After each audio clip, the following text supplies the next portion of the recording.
All right, let me talk a little bit about that. We had a blowout jobs report, more than twice the consensus expectation. Now, I know many of my conservative friends are trying to drill holes in this report. But you know what, folks? It is what it is. It's a very strong report.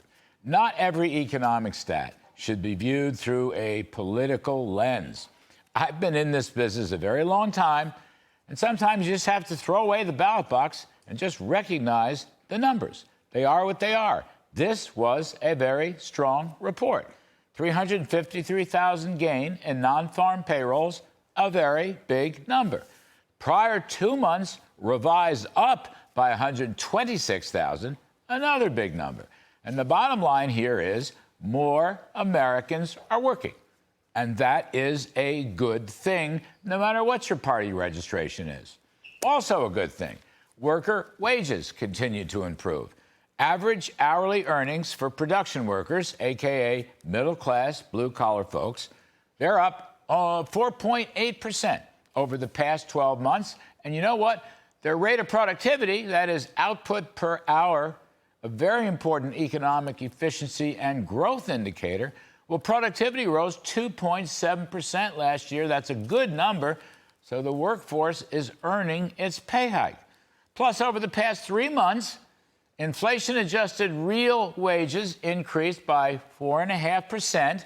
So typical working families got a nice real wage boost for a change. Unfortunately, over the duration of Joe Biden's presidency, real average earnings are still down 2.4%. That's the affordability crisis that I've been talking about so much. Not even a good jobs report in January can erase that affordability problem. Through December, which are the latest data, showed that real average weekly earnings have actually fallen almost 5% over the course of Mr. Biden's presidency. That's why the recent TIP poll shows that 44% of Americans are still living paycheck to paycheck. It's the affordability crisis.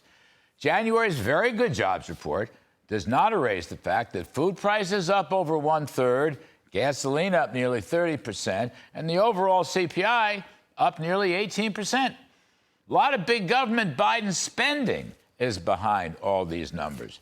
Over the past year, for example, while nominal GDP is up $1.5 trillion, federal debt has increased $2.5 trillion.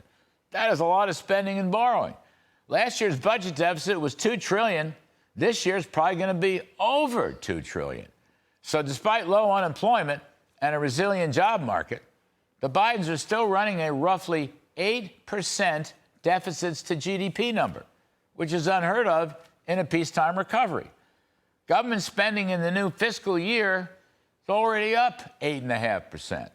Now, there are some glitches in the January jobs report. For one, the small business household survey did decline 31,000 after falling 683,000 in December. That's not good.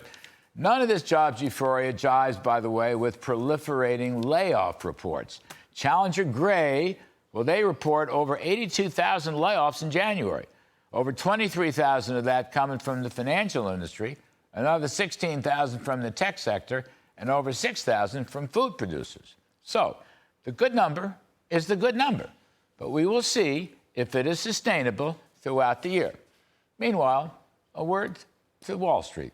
The Fed may not cut interest rates again in my lifetime. And that is my riff.